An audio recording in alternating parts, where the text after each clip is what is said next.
Good morning. Remember to put your phones on the silent, which I already forgot to do. Welcome. Good morning and welcome to Community Unitarian Universalist Church here in Plano, Texas. My name is Reverend Dr. Aija Duelm. I am the minister of this congregation. My pronouns are she, her, and hers. And it is so good to gather together for worship, to join in this community where we put love at the center. And we live our values, the values of this liberal faith. Every month this year, we have been lifting up our values so that we can remind ourselves of what they are, learn what they are, because these are new. We have a new language that was adopted in 2024, and it's a new way of how they are put together. These values express who we are as Unitarian Universalists. They are foundational to what our faith is and what we hold in our hearts as part of our faith. We are a living faith. Our bylaws require that we revisit what we believe and what we hold true every 15 years. This is why in 2024 we all voted and adopted this new language. We changed from principles to values as part of it to say that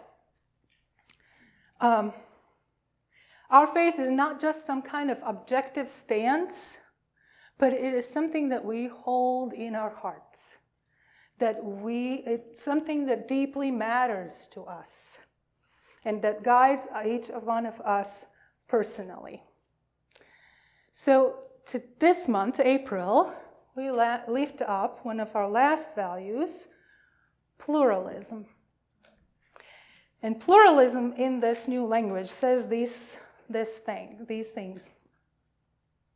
We celebrate that we are all sacred beings, diverse in culture, experience, and theology.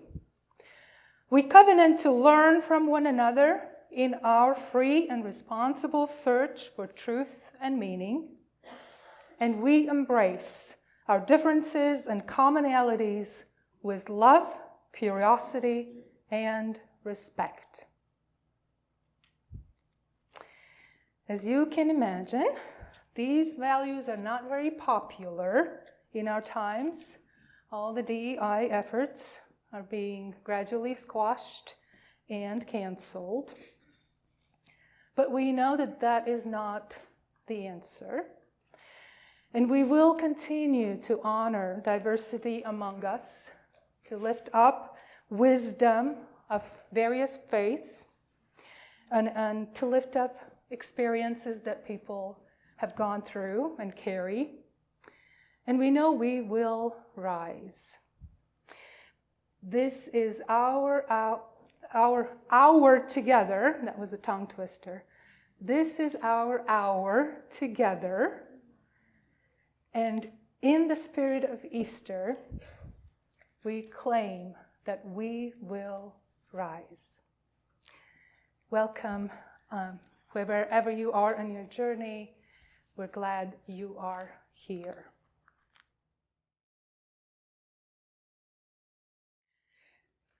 Our call to worship was written by Peggy Clark. Love brings us back to life.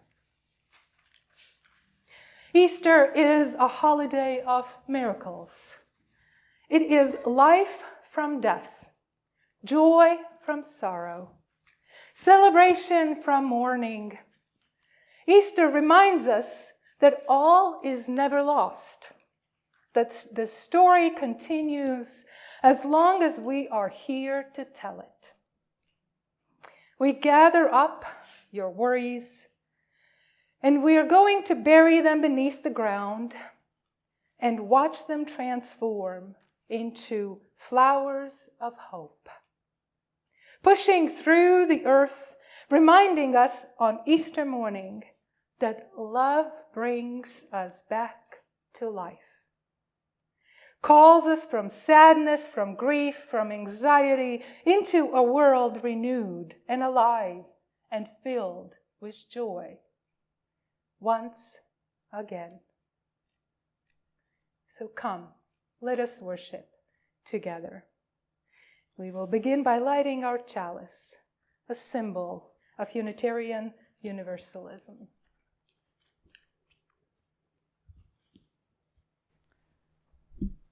Our chalice will be lit today by John Lazarine. Thank you, John.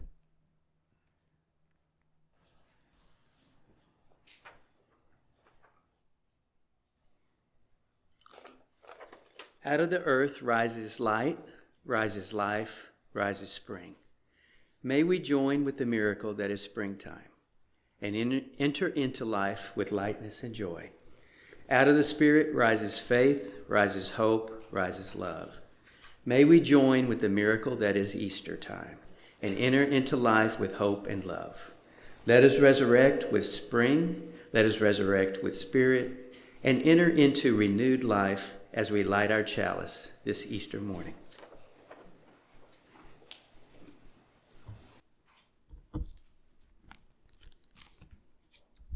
A covenant is the promise that we make with one another about the way we will walk together as a community and as a congregation. Please join me in reminding ourselves of this promise. Love is the spirit of this church, and service is its law. This is our great covenant, to dwell together in peace, to seek the truth in freedom, and to help one another. This reading is titled, He is Risen, by Joshua Mason Pawelek. After the hosannas have been shouted, after anguished moments in the garden have been spent, after take this bread and eat, or take this wine and drink, after betrayal with a kiss, after hands washed and 39 lashes, after 7 last words and he breathed his last, after crucifixion and death, after laying the body in the tomb, after rolling away the stone, after proclamations of He is risen, now let our spirits rise. Now let us awaken to a new dawn, a brand new day. Let us remake the world with the hope of Easter. Let us set free the prisoners, house the homeless, educate our children, offer gainful work to all who are willing and able to work. Protect the soil, the water, the air, and our food. End all forms of state-sanctioned violence. Now may we awaken and stay woke. Now may we rise and stay risen. Amen, and blessed be.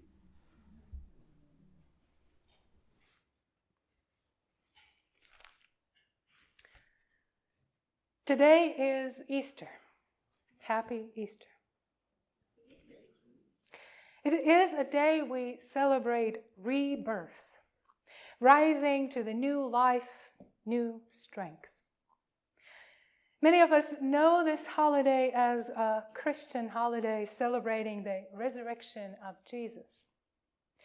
Many churches, many Christian churches, begin their service with the words, Christ is risen, to which the congregation responds, and if you know it, say it, He is risen indeed, right?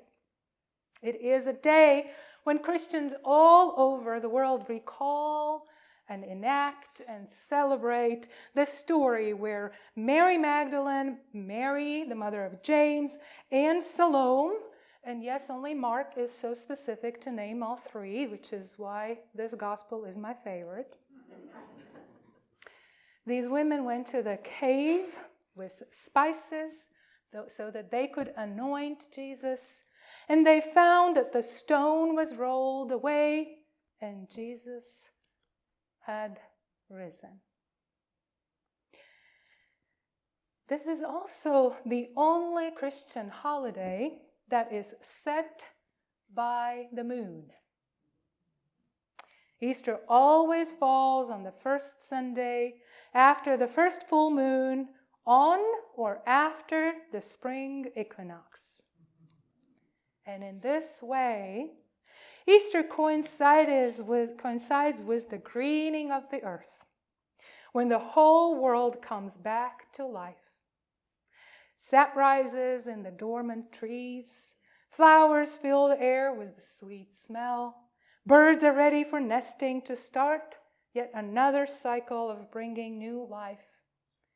Butterflies, crickets, and even June bugs here in Texas arrive and buzz in the porch lights, and the whole earth explodes with color. The date for Easter was decided by the Roman Emperor Constantine in 325 CE at the First Council of Nicaea. Then later in 1582, it was adjusted from the Julius calendar to the Gregorian one when the whole European geographical space started to use Gregorian calendar. But the date was set primarily to create a unified Christian identity, breaking from the Jewish lunar calendar, but maintaining the historical timing of Passover. And also combining the holiday with pagan traditions, including celebrations of Ishtar, the Assyrian and Babylonian goddess of fertility and sex, and Estre, the German goddess of the East and springtime. All of these celebrate new life, new birth, new season. So in this Christian story about Jesus, the resurrection scene involves a cave. Have you ever been to a cave? Yes? Yes? Yeah. I have been to the Natural Bridge Caverns. Yes? Yes? Okay. Cave without a name. Yeah? Somebody here? Maybe? It doesn't have a name, I don't know it. That's what the name is. Cave without a name. I've been to Wonder World Cave, also here in Texas. Yes? Yes? Okay. I've also been to Merrimack Caverns in Missouri. Anybody? Yes? All right. That cave contains 5 floors of unusual formations and were used as a hideout for the notorious Jesse James. Fun stories. All of these caves have beautiful formations. Some of them are still continuing to form, creating more and more impressive views, even scenes that then we humans are tempted to name.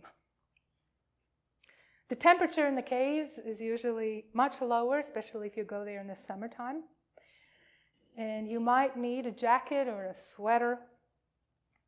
And down in these caves, sometimes you can encounter a bat or just a few other creatures that reside in these caves. But apart from that, you're surrounded by silence. You can't hear the noises from the outside. Even if the plane is flying over, you can't hear it there. All you can hear is your own breathing, maybe your heart beating. If you're planning on spending a lot of time in these caves, you do need to bring some food with you, because the cave will not provide it for you. Most of the tours that I've been on include an experience when the tour guide turns off all lights. Yes, you've been there.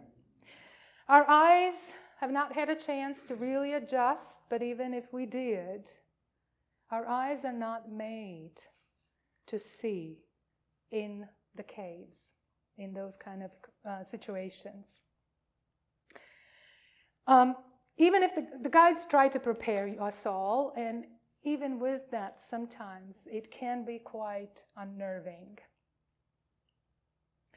In my home country, in Latvia, there's a cave that is a sand cave that was formed through natural erosion of Devonian sandstone. And it is quite a labyrinth. At one point, the guide says, just keep going, and then you realize the guide has disappeared. You are standing in front of a dead end, and there are some shovels in front of you.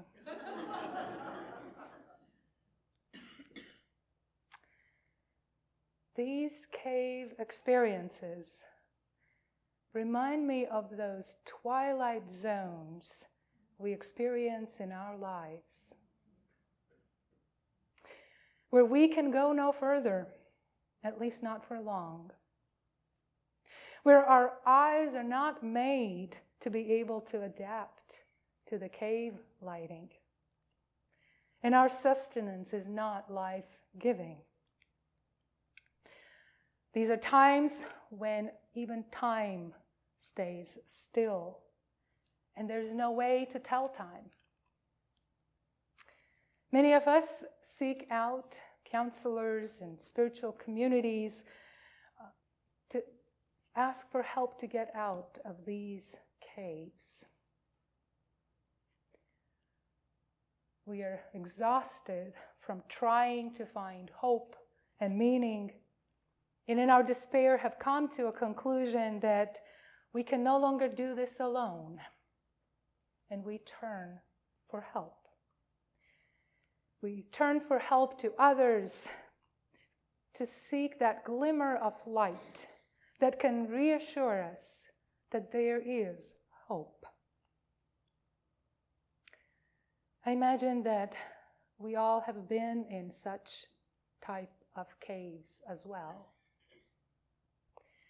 Going through heartbreaks, disappointments, confusion, where we have wondered if this is all there is, or if there is a possibility that things could be different, a little bit brighter, a little bit lighter, with more meaning and connections.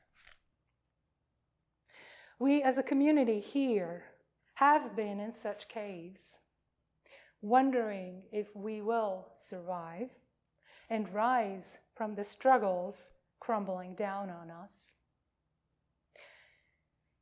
We together here have experienced storms that break our water pipes and flood the whole building. We have experienced outside attacks by fire. We have also navigated internal struggles, trying to find ways to resurrect our children and youth program, seeking ways to stay in the covenant with each other in times when the covenant may be broken, trying to call each other back into the covenant. Where we have seen financial difficulties and wonder if we will be able to live our dreams and hopes to be a place of respite and care for one another. And some of us might wonder or compare our current political world to such a cave, wondering for how long we're going to be living here, and how bad will it still become before we will get out and see the sun again. Caves in this metaphorical sense carry the potential to change our lives. For many great leaders, caves did change their lives. Gautama Buddha meditated regularly in a cave, setting an example for his followers. Muhammad spent a lot of time in the small mountain cave about 2 miles outside of Mecca, where he prayed and meditated for days at a time, and on one such occasion was visited by the angel of Gabriel, who told him the first verses of Quran. Jesus was born in a cave and was buried in one. And the scholars say that cave was the best stable to have in those days because no predators were able to sneak from behind. All you had to protect was the front entrance of the cave. There was no wind whistling in the boards. And yes, then the resurrection took place in the cave. In complete silence, in darkness, a new life started there. Easter is here to remind us that a new day is coming. The dawn is here, and we will rise. Joshua Mason Pawelek says, "Now let us awaken to a new dawn, a new day. Let us remake the world with the hope of Easter." As a community, we welcomed new members and celebrate our beginnings together with them. We do not know how many caves they have gone through to find this place where they can find support and assurance that together we will continue this journey toward hope and new life. To us, welcoming new members is a joyful occasion that gives us strength and encouragement to keep going. Together, we have overcome many difficult things, and we are still holding that Easter hope in our hearts, saying that we will rise. Joshua continues, "Now may we awaken and stay woke." And I'm claiming that word. Now may we rise and stay risen. As our worship time together comes to a close, it's now time to extinguish our chalice. Please join me in reciting these words. We extinguish this flame, but not the light of truth, the warmth of community, or the fire of commitment. These we carry in our hearts until we are together again.